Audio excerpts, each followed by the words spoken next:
Hello everyone, welcome to my history on one of, if not, the most famous natural disasters in American history, the 1980 eruption of Mt St Helens. Let's dive into this explosively interesting topic. No givers? Sorry. To begin, we need to go back to when Mt St Helens began forming, which is quite a while ago. Around 200 million years ago, the Pacific and former Farallon plate began moving under or subducting beneath the North American plate, which is what I'm currently sitting on. After doing this for 200 million years, a lot of magma had traveled in between these plates. After, it began moving upwards towards the surface. 275,000 years ago, this magma began erupting on the surface of the Earth, building a very large collection of rocks, which you may call a volcano. And thus, by 12,800 years ago, a several thousand foot tall volcano was formed, marking the birth of the hot topic of Mt St Helens. Was that not so laughable? I'll pause with my egregious puns for now.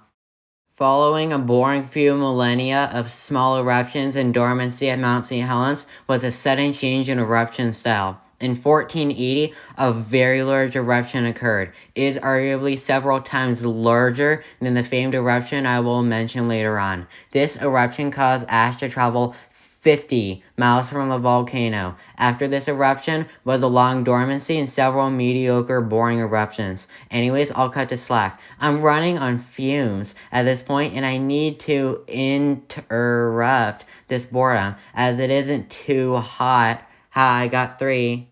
Let's flash forward to the 1980s, where many good things happened, like this, and ew, not this. I take it back. Nothing good happened in the 1980s. Back to Mt St Helens. Geologists noticed that the mountain was producing several large magnitude earthquakes, which meant that magma below the volcano was slowly traveling to its surface.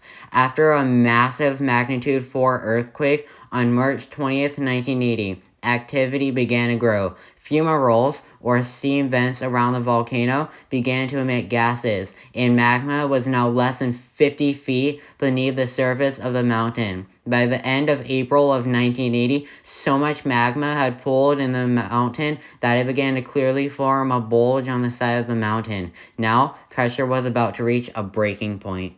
On this day, May 18th, 41 years ago in 1980, at 8:32 a.m., Mt St Helens catastrophically erupted when its bulge of magma reacted with the snow on its surface. The ensuing eruption was so large that on the Volcanic Explosivity Index, which is the tool geologists use to rank how dangerous volcanic eruptions are, it would rank as a 5, making it as powerful as Mount Vesuvius' famous eruption in 79. Throughout May 18th, a 15-mile high and 40-mile wide ash cloud traveled up from the volcano, which looked like this from above, driving ash as far away as places like Minnesota and Oklahoma, albeit not much, and also some ash would circle the entire globe. The mountain also released 1.5 million metric tons of gases, great for global warming, into the atmosphere, which was mainly because the northern face collapsed. 57 people died because of the eruption,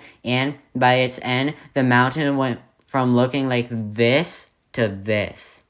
Ever since the eruption of Mt St Helens, a lot has happened for the better side of things. For one, the US realized how critical it is to monitor volcanic activity extensively with newer equipment. People also began getting volcano insurance, and the US has a new national monument. Oh, and just saying, since 1980, the volcano's crater has been generating a new lava dome, which will eventually become the volcano summit again, and in between this time and then, there will be another eruption in our lifetimes, so there's that. And with that, that was my history of the 1980 eruption of Mt St Helens. It was such a devastating event. Know what else is devastating? The fact that this pun will probably go up in smoke. Okay, I'm done. As for what is coming up next, my next video will be on the Falkland Islands War. It will come out on May 21st. Thanks for watching.